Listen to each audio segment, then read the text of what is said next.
Good evening, ladies and gentlemen.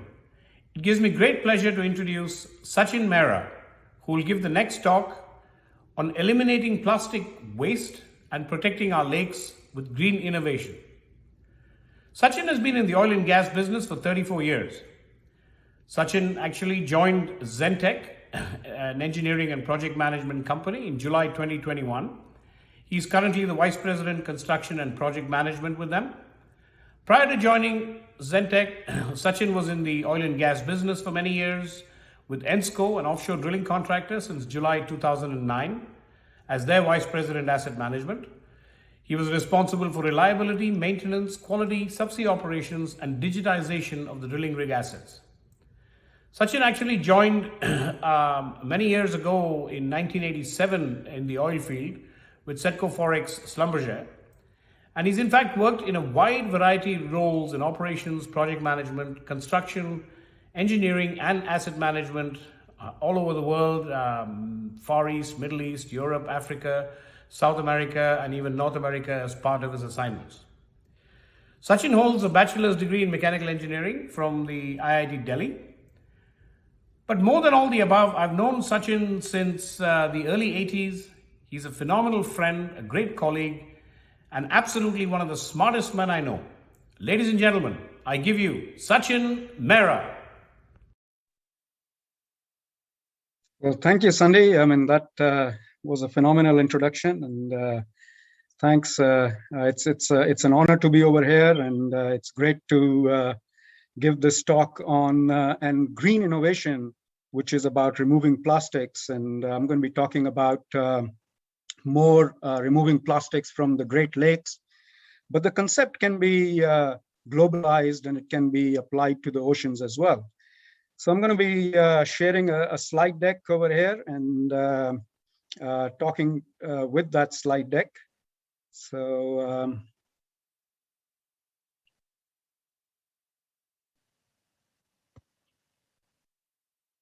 I hope everybody can see the slide deck. Yes, we can. And I'm just gonna put it in, see if I can put it in the presentation mode, and then we can start. Okay, so this talk is going to be about eliminating plastic waste, and this is about protecting our lakes, and it's a great honor to be over here and talking about this. Well, lakes, as we all know, there are these 5 big lakes, and they contain 21% of the fresh water on Earth. And they support a huge population of 30 million people. But more than that, they support 4,000 species of wildlife. And they provide drinking water to a huge population, both in US and in Canada. And of course, they fuel our economy through a number of things, which is fisheries, industries, tourism, recreation, and all. And it's extremely sad to see that these Great Lakes, they get 22 million pounds of plastic pollution per year. And this pollution that comes into these Great Lakes, it just stays over there. And it's extremely sad to see that, because this plastic waste, as we all know, it does not biologically degrade due to its polymer structure. But what it does is that there is photodegradation which takes place in these polymers and the plastics, and it breaks down into smaller pieces, which is known as microplastics. And the small microplastics are basically pieces of plastic which are less than 1 millimeter in size. And then there are some larger microplastics which can go up to from 1 millimeter to about 5 millimeter in size. And then, of course, after that, we get into macroplastics. And there are even nanoplastics which get there, which are 1 millionth of a millimeter. But we'll talk a lot around the microplastics and the macroplastics over here, because that has a profound impact, not only on the marine life, which is where the aquatic life, the fish, they consume these plastic wastes, it gets accumulated inside their GI tracts, it causes them physical harm, and it also releases toxic components in the marine life and in the ocean environment. But what does happen is that this contaminated fish, it often ends up in the restaurants on our plate, and then it harms the people around the world as well. So it has a huge impact of just not the plastic in the lake, but it can end up in our bodies through the eco chain. And that's what is also concerning. This is just a particle size and a mass distribution of where the plastics are, and we'll see a little bit more in later slides on this. But you'll see that globally, it's all around the world with a large concentration in the North Pacific.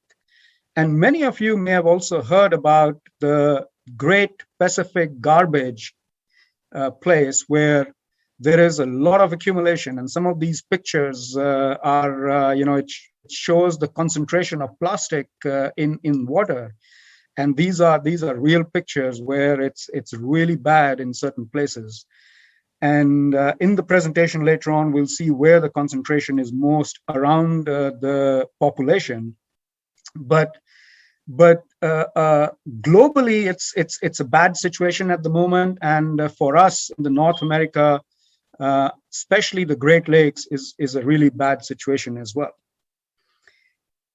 So in order to see that we have to remove these plastics, we need to understand what is the profile of these plastics. So we talked about the size and the particles of these plastics, but then to what depth do we need to go in order to eliminate these plastics?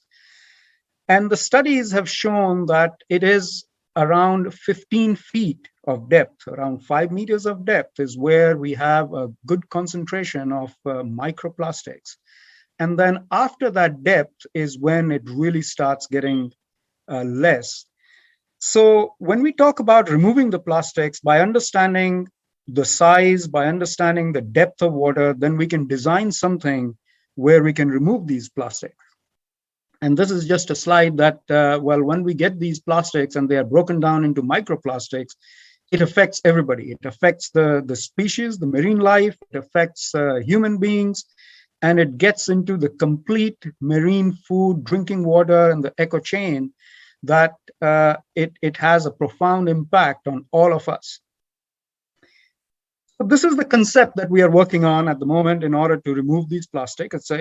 We wanted to keep it as a simple concept, because the more complicated it is the more cost it will involve. And this being a cost-effective green innovation, we wanted to keep it simple. So it is taking care of barges. So there are 2 barges which have been put together through a structure. So it has got very simple cranes on it. It's got containers on it. It's powered by batteries and solar panels. And then the main thing which will remove the plastic is the center of these barges, where there are all these different filtration systems. And in the next slide, we'll talk a little bit more about these filtration systems.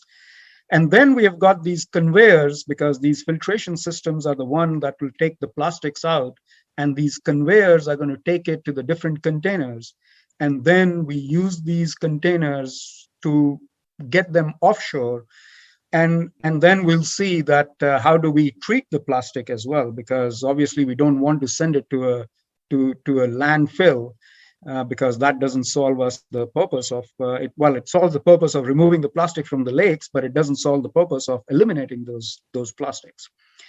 So this barge is a pretty simple barge, and the filtration systems that we have is on the front side of the barge is the coarse filters, which removes what are known as the macroplastics. And these macroplastics are the sizes which are 5 millimeter and above. And then more towards the center of these, the barge is where we start getting into the microplastic removal. And this is where we get into the finer filtrations, and those are removing the finer particles, which are even 1 millimeter or less than 1 millimeter. And Zentech has teamed up with a company called Blue Whale Ocean Filtration, which has a patented nano bubble flotation process of removing these microplastics down to the 1 millimeter or even less than 1 millimeter size. And then we get these plastics into the containers and then get them on shore. And what do we do with these plastics? Well, one of the things that we are looking into of doing with these plastics is pyrolysis. And pyrolysis is a process of burning these plastics, but without air. And pyrolysis can be done onshore with a facility located onshore, or with some modifications, we can even locate this type of a facility on the barge itself, where we can minimize the transportation costs and then break down this plastic waste into synthetic gases, into diesel fuel, into oil. And this is where the biggest impact is, that now we are actually removing or eliminating the plastics rather than just removing it from these lakes. This is just another example of the polymers which are being used in the marine plastics. We can use it for preparing in the roads. And this is something that is a use that is pretty commonly can be used after doing the pyrolysis of the plastics. And pyrolysis is something which is not very common at the moment, but it is something which can be a very effective tool in eliminating plastics. So we have seen that, well, it makes sense in order to remove these plastics from the Great Lakes. We have seen that it makes sense in order to eliminate these plastics or to convert them into something that can be more useful. And a lot of companies are also going to be asking, well, okay, all this does make sense, but what else can we get? And one of the things that the government is also bringing about is the carbon credits. So when we remove these plastics from anywhere and we do not recycle these, or we do not go for the landfill, but we are able to eliminate them and recycle them into something useful, then the companies also get carbon credits. And this is something which is going to be extremely useful for the companies, and this is something which we want to leverage in order to use and bring in more companies in order to help us to eliminate these plastics. So for every ton of plastic waste that is not landfilled, and this is the important part of it, is that it is not landfilled. So that's why just removal of the plastic will not give these carbon credits, but it is the actual recycling of the plastic which will give these carbon credits. You get 2.94 or almost 3 metric tons of carbon equivalent credits. And this is by the EPA, developed by the EPA. So it is by the government that you get these credits. And this is something which will really help the companies in order to come forward and help us in this plastic removal.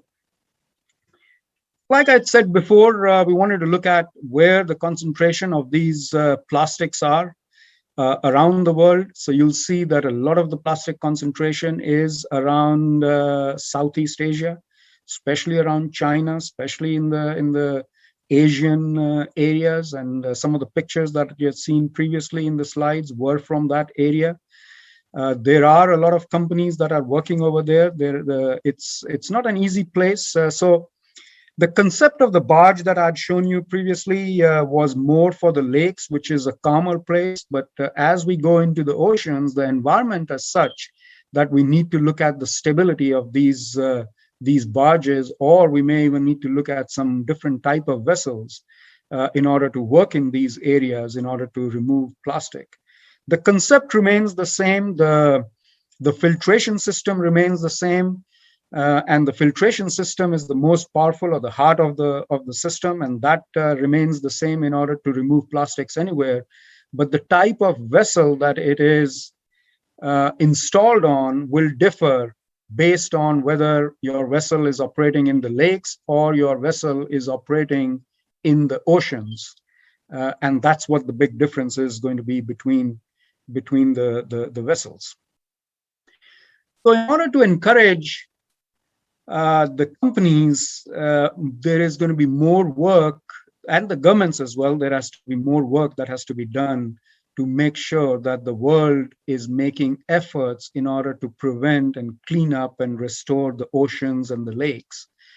So recently, the Save Our Seas Act of 2018 was recently signed into the law. So that's a really good step that the US government is taking.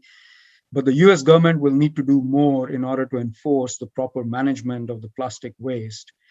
And that's where we want to deal with the World Trade Organizations and the United Nations environmental programs so that they can hold the G20 nations as well as China accountable. Now, in the previous slide, you had seen that a lot of concentration of the plastic being in Asia was around China as well. So we want to make sure that they are held accountable and the G20 nations do more in order to remove these plastics, as well as the member nations of the G20, which is the governments, as well as a lot of the private companies that we want to partner with and we are in discussions with. And especially these carbon credits for the private companies help to bring them on board will need to come up and be actively involved in the cleanup. So this is just a small effort on part of Zentech and Blue Ocean Filtration company.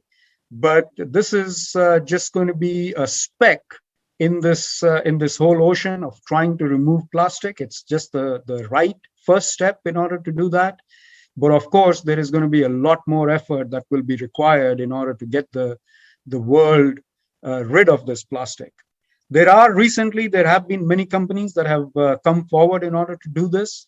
There are companies in Europe. There are not too many companies in the US who are doing this, but there are some European companies who are trying to concentrate, especially in that North Pacific garbage patch that I was talking about, trying to remove plastic.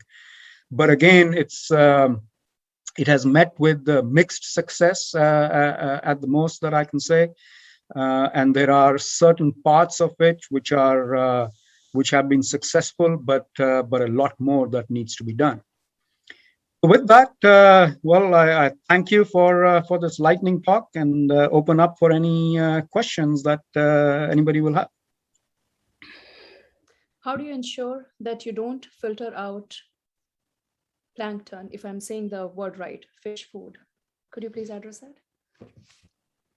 Well, there will be some that may be coming out, but the thing is that we can always segregate it in terms of what is plastic and what is useful elements which are required to be in the ocean. So that's why it's not a fully automated process which just takes it into a pyrolysis. It brings it into a conveyor, and then from that conveyor you can divert it into different places where you can do that. But it does require a little bit more research to understand what is really the useful parts of that we don't want to remove and what we really want to remove. So again, as we get into eliminating these plastics, those details will have to be sorted out. But we are looking into the conveyor bifurcation into usefulness and the plastic, the waste elements, in order to bifurcate and segregate. Answer that because I was still speaking, but it is going to be some work in progress around trying to segregate the waste with the good parts. But we do have it in our system where through the conveyors we can segregate that.